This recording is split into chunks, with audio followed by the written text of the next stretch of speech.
perbincangan. Kembali di Smart Community masih bersama dengan teman-teman komunitas tangan di atas Makassar. Masih semangat ibu-ibu? Iya masih dong. Oh ya, jangan panggil ibu ya, sister-sister Yes, gitu ya, sister. biar tetap terus kelihatan muda. Nah, yang menarik dari komunitas tangan di atas, selain mereka ternyata adalah komunitas wirausaha, juga punya kepedulian sosial yang tinggi gitu. Semua membernya yang bergabung ternyata bukan hanya hanya seorang pengusaha, tapi juga melibatkan keluarga. Dan yang saya juga sangat penasaran dan tertarik adalah ternyata di komunitas tangan di atas Makassar itu ada divisi perempuan khusus gitu ya, TDA perempuan gitu. Ini hanya di Makassar saja kah adanya atau di TDA lain juga ada? Semuanya ada Kak. Oh gitu. Iya. TDA kalau khusus di Sulawesi itu di Bulukumba ada, di Palu ada, di Jentago ada, Makassar lebih-lebih lagi. Oh gitu. Aktif banget di Bandung, bahkan juga lebih aktif lagi di Bandung TDA. Nah kalau di Sulawesi perempuannya. sendiri TDA itu ada di mana aja? Kalau di Sulawesi ada di ini Parepare, ada di Palu, ada di Bulukumba, ada Jentago, dan juga baru-baru mau bikin di ini ya Kak, Sidrap, tapi kayaknya masih planning itu Kak. Oke, masih on the way Iya, ya, mau gitu. dibentuk. Masih dicari ketuanya siapa yang mau jadi, dan mereka tidak mau semua Kak jadi Oh, ketua. iya? Oh gitu. Ya benar, kalau di TDA itu orang nggak rebutan jadi ketua Kak. Ha-ha. Karena itu mungkin berat banget tanggung jawabnya. Makanya kalau di TDA itu ketuanya itu benar-benar dipilih oleh para tetua yang dulu-dulu kayak gitu. Bukan mengajukan diri, bukan kayak pilkada gitu ya. Bukan, justru malah kalau ada orang yang mengajukan diri dipertanyakan, wah ada apa ini? Ada maunya kayak jangan gitu. sampai ada konflik bener. of interest-nya Ya, ya. bener, Jangan kayak sampai dia gitu. punya keinginan terselubung bergabung. Oke, baik. Keren sih. Nah, terus kalau komunitas boleh diceritakan dong sedikit dari 600 member kurang lebih ya di Kota Makassar itu berarti sebagiannya adalah perempuan. Ya benar. Iya, benar gitu ya. Nah, kalau TDA perempuan ini sendiri apakah gerakannya sama dengan komunitas TDA-nya secara khusus atau perempuan ya jalan sendiri gitu? Kalau kegiatannya itu hampir sama, cuman kita lebih punya kegiatan program sendiri kayak gitu Kak. Kita programnya itu tertuju kepada perempuan-perempuan tentunya ya kan. Kalau TDA Makassar mungkin secara umum laki-laki perempuan, tapi kalau yang TDA perempuan ya khusus TDA perempuan kayak gitu.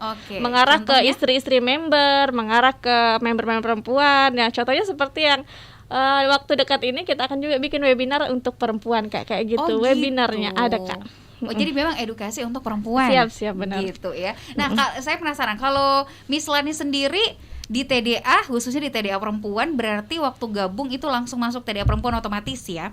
Ya benar. Jadi kalau kita, walaupun kita bukan istri member, kita yang jadi member ya otomatis jadi member TDA perempuan. Tapi yang saya paling suka di TDA perempuan adalah kita tuh dikasih ilmu parenting. Parenting untuk anak-anak, untuk bagaimana Ibu tuh bersikap belum pada nikah suami. nih? Iya, tapi kan belajar. Belajar. Oh, belajar. Oke, baik. Terus banget apalagi banget. Terus arisan-arisannya. Oh, ada arisannya. Iya. Walaupun saya nggak ikut tapi Arisan ibu-ibu. Terus ada home visitnya juga. Home visitnya tuh ya belajarnya mungkin belajar apa sih? Fotografi kayak gitu. Banyak sih. Jadi saya bisa menyimpulkan kalau ternyata TDA perempuan ini memang dibuat khusus wadah gitu ya. Benar. Untuk semua perempuan yang bergabung di TDA. Dan juga kegiatan-kegiatannya gak jauh-jauh dari edukasi. Ya, benar. Bukan hanya bisnis doang berarti edukasinya. Iya, benar. Kayak tadi ada parentingnya lebih menyeluruh juga. ke jiwa perempuannya kayak gitu kayak parenting kayak gitu. Nah, di TDA perempuan sendiri udah berapa lama? Kalau Susi? Kalau TDA perempuan itu sebenarnya sudah hampir 5 tahunan, cuman ini bergantian ketua baru 3 kali. Yang ketua pertama itu yang terlama sudah, yang sudah sangat lama, dan ini sekarang sudah ketua ketiga ya kayak. Itu kita jabatannya itu 2 tahun sekali baru diganti. Kayak gitu. Satu periode. Jadi itu memang TDA perempuan dari awal ada TDA Makassar sebenarnya ada istri-istrinya saja, tapi belum dibentuk dengan nama TDA perempuan seperti itu. Ya baik. Jadi dulu awalnya tuh kayak PKK, ikut-ikut aja kayak PKK gitu kan ya? Iya, betul. Istri-istrinya. Dharma wanita. Iya benar-benar kayak gitu. Itu nggak pakai baju pink. Kayak ibu PKK buat Iya. Oke. Nah kalau Miss Lani dari tahun berapa? karena saya baru bergabung 2 tahun lalu, ya saya langsung bergabung di saat itu juga. Tapi banyak banget sih yang saya dapat dari TDA Perempuan.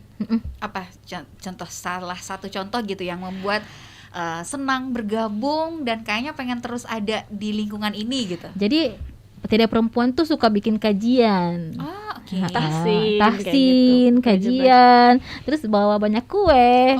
Kuenya yang disuka ya. Oke, yang di-highlight makanannya ya. Bener. Tahu aja. Terus kalau Susi sendiri apa?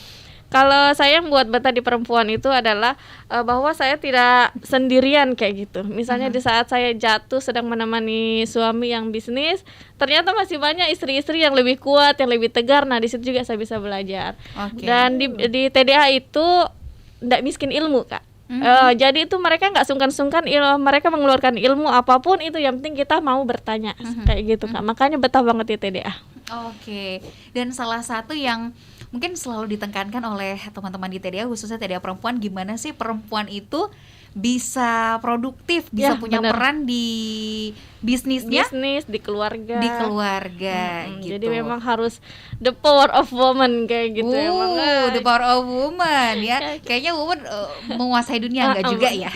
Kita nggak mau menguasai, tapi kita mendampingi, Kak. Luar biasa. Ini nih, kita cara mendamping terus ya. Kalau ibu gini nih ngomongnya, kalau ya kayak muda ya biasanya belakang-belakangnya kue.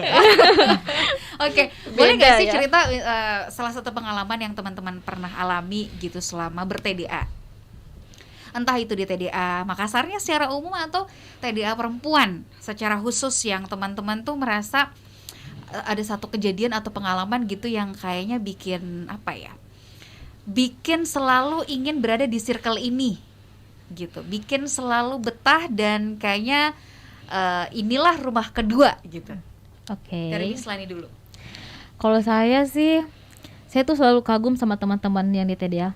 Jadi kalau misalnya ada teman-teman member yang usahanya jatuh, yang lagi susah, kita tuh supportnya bareng-bareng. Ada yang banyak yang bangkrut juga. Iya, tapi maksudnya bukan bangkrut kayak gitu. Maksudnya lagi susah, lagi ada masalah, terus pasti teman-teman yang lain bantuin dengan secara sukarela. Bahkan kita ada hashtag beli TDA. Jadi bahkan kalau member baru, member lama, kita tuh utamain beli produk-produk teman-teman kita, membantu teman-teman kita, kayak gitu. Itu sih yang bikin, wah ini TDA tuh keren banget. Banyak sih produk-produk bagus di luar sana, tapi kita selalu merasa kita bangga dengan produk teman kita sendiri. Oke, ya. Istilahnya kalau kita anak masyarakat Indonesia, local pride gitu. Benar ya. Cinta sekali. Produk lokal. Kalau ini member TDA, cinta produk TDA. Beli TDA. Beli TDA. Itu berarti salah satu gerakan untuk mensupport sesama member juga. Benar.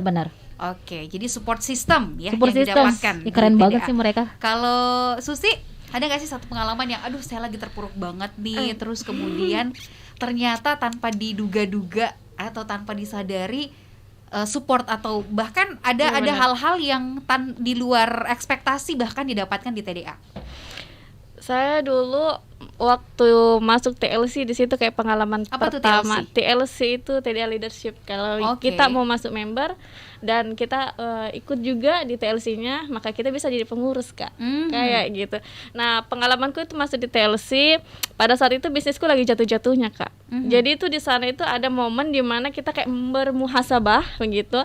Kayak berserah diri kepada Allah, ada waktu nangis-nangisnya kayak gitu, Kak.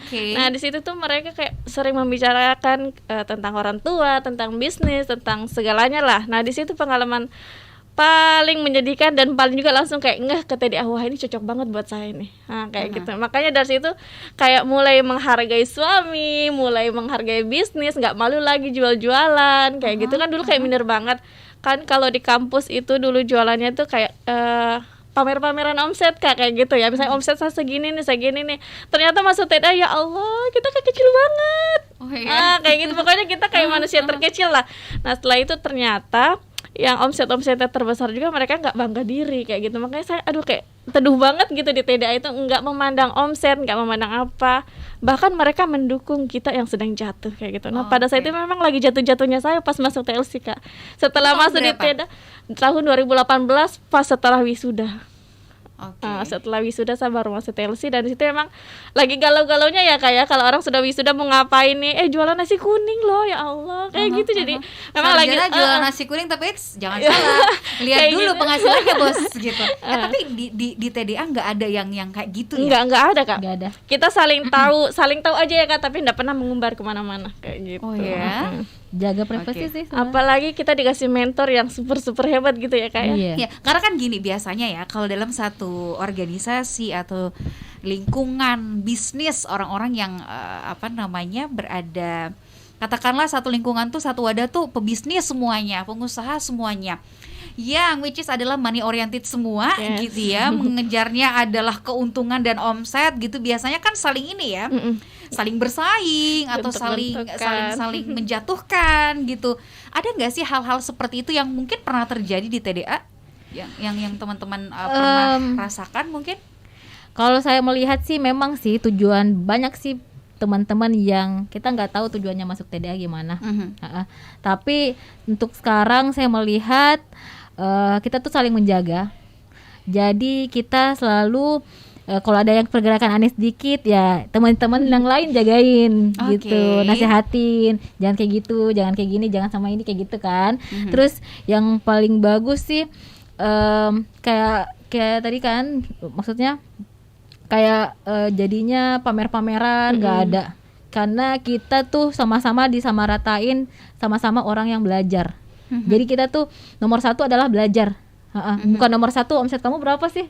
Apa omset kamu berapa sih? Enggak, kita nomor satu sama-sama mau belajar. Semakin kamu senang belajar ya, semakin bagus.